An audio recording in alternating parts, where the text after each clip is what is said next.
Hey guys, welcome back to my YouTube channel. ഇന്ന് back to ഹോസ്റ്റലിലേക്ക് പോവുകയാണ്. 3-4 ദിവസത്തെ ലീവ് കഴിഞ്ഞ് ഞാൻ തിരിച്ചു പോവുകയാണ്. ഞാനും ലഗേജൊക്കെ ഓട്ടോ കയറി ബസ് സ്റ്റോപ്പിലേക്ക് പോവുകയാണ് ഗായ്സ്. പോവാൻ നല്ല മടിയാണ് വീട്ടിൽ വന്നു കഴിഞ്ഞാൽ.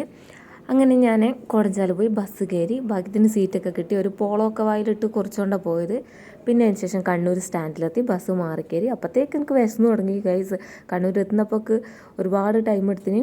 എന്നിട്ട് അമ്മ കുറച്ച് ഫ്രൂട്ട്സൊക്കെ കട്ട് ചെയ്ത് തന്നിട്ടുണ്ടായിരുന്നു. ഞാൻ അതൊക്കെ കഴിക്കുമായിരുന്നു. സ്റ്റാൻഡിൽ ഒരു 10-15 മിനിറ്റോളം എനിക്ക് വെയിറ്റ് ചെയ്യേണ്ടി വന്നിന്. ബസ് അത് കഴിഞ്ഞിട്ടേ എടുത്തുള്ളൂ. അതുവരെ ഞാൻ ഫ്രൂട്ട്സൊക്കെ കുറച്ചുകൊണ്ടിരുന്നു. ക്യാരറ്റും അനാറൊക്കെ ഉണ്ടായിരുന്നു കഴിക്കാൻ. അതൊക്കെ കഴിച്ചു. പിന്നെ ഒരു ഉപ്പിലിട്ട് നെല്ലിക്ക തന്നു വിട്ടിട്ടുണ്ടായിരുന്നു. ബസ്സിൽ നിന്ന് ഛർദ്ദിക്കാണ്ടിരിക്കാൻ എനിക്ക് ഇങ്ങനത്തെ കുറച്ച് സാധനങ്ങൾ കഴിക്കണം. അവിടെ ഞാൻ ആ നെല്ലിക്ക കഴിച്ചു. അടിപൊളിയായിരുന്നു. നല്ല എരിവുണ്ടായിരുന്നു, നല്ല ഉപ്പും ഉണ്ടായിരുന്നു. സൂപ്പറായിരുന്നു ഗൈസ്. അത് ബാലൻസ് ആകെ വീട്ടിൽ ഒന്നേ ഉണ്ടായിരുന്നു. അത് ഞാൻ ഇങ്ങനെ അടിച്ചു മാറ്റി കൊണ്ടുവന്നു. അതൊക്കെ കഴിഞ്ഞ് ബസ് അവിടെ നിന്ന് എടുത്തു. ഇതാണ് ഞങ്ങളുടെ AKG ഹോസ്പിറ്റൽ. ഇവിടെ വർക്ക് ചെയ്യണം എന്നൊക്കെ ഭയങ്കര ആഗ്രഹം ഉണ്ടായിരുന്നു. ഇൻ്റർവ്യൂവിനൊക്കെ പോയിന്, പക്ഷേ കിട്ടിയില്ല ഗൈസ്. അതുകൊണ്ട് ഇപ്പം മിംസിലാണ് വർക്ക് ചെയ്തുകൊണ്ടിരിക്കുന്നത്. അത് കഴിഞ്ഞ് ഞാനിങ്ങനെ ബസ് കയറി ഇരുന്ന് കാഴ്ചകളൊക്കെ കണ്ടു. നമ്മൾ ഇപ്പോൾ ചെറുവത്തൂർ സ്റ്റാൻഡിലെത്തി. സാധാരണ ബസ് കയറി ഞാൻ ഉറങ്ങുന്നതാണ്. ഇപ്രാവശ്യം എനിക്ക് ഉറക്കമൊന്നും വരുന്നില്ല. എനിക്ക് നല്ല തലവേദന ഉണ്ടായിരുന്നു. ഞാനിങ്ങനെ ബോറടിച്ചിരിക്കുക ഗൈസ് ചെയ്തത്. ആരും സംസാരിക്കാനില്ല, ഒന്നുമില്ല.